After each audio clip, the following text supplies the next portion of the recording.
Do you want to know the secret weapon of every great chef?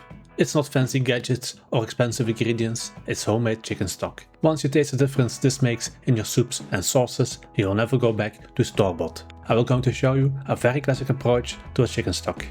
I start with the aromatics, a traditional mirepoix, carrots, celery and onions. For the herbs I'm using parsley, fresh thyme and bay leaves.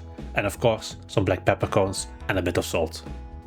I start by prepping the vegetables. I trim the ends of the carrots and cut them into large pieces. And I do exactly the same for the celery.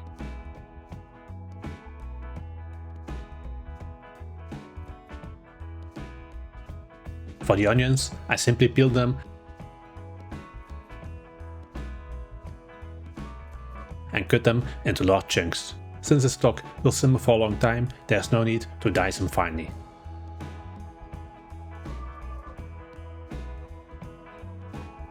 Of course, a chicken stock needs chicken. I'm using the legs and thighs. These pieces of the chicken are rich in connective tissue and bones, which contain high amounts of collagen.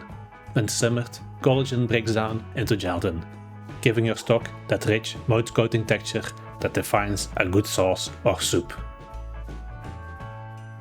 In a very large pot, I add the chicken and cover it with cold water.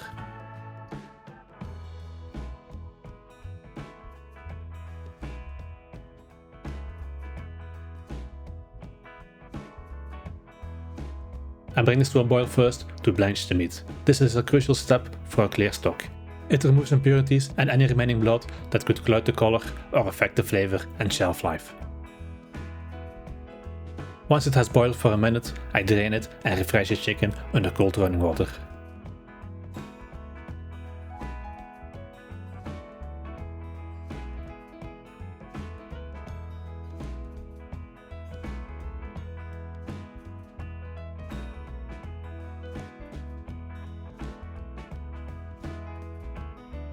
I return the clean chicken to the pot and submerge everything in fresh cold water.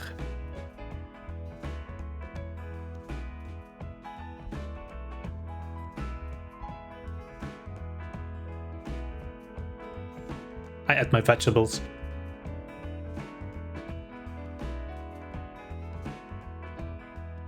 herbs,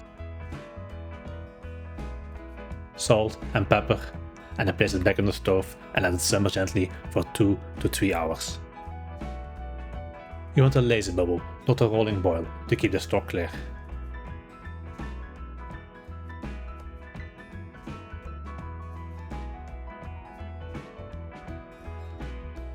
After simmering, it's time to strain. I start with a colander for the large bits and I pass it through a fine mesh sieve to catch any remaining particles.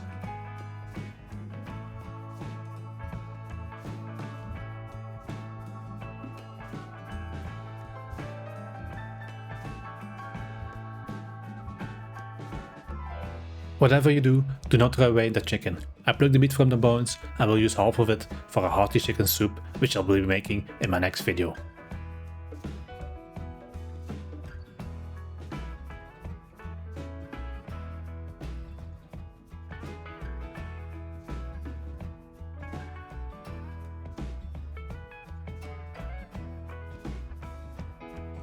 The other half I freeze in so I can use it, for example, for a creamy vol au vent or even a classic waterzoi.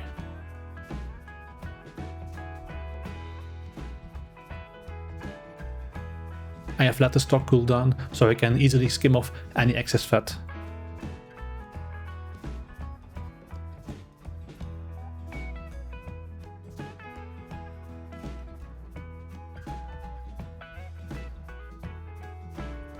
Look at the texture once it's fully chilled. It's incredibly viscous thanks to all that gelatin, and that's how you know you've made a world-class stock. I pour some of my finished stock into containers to freeze for later, and the rest I will use for my chicken soup.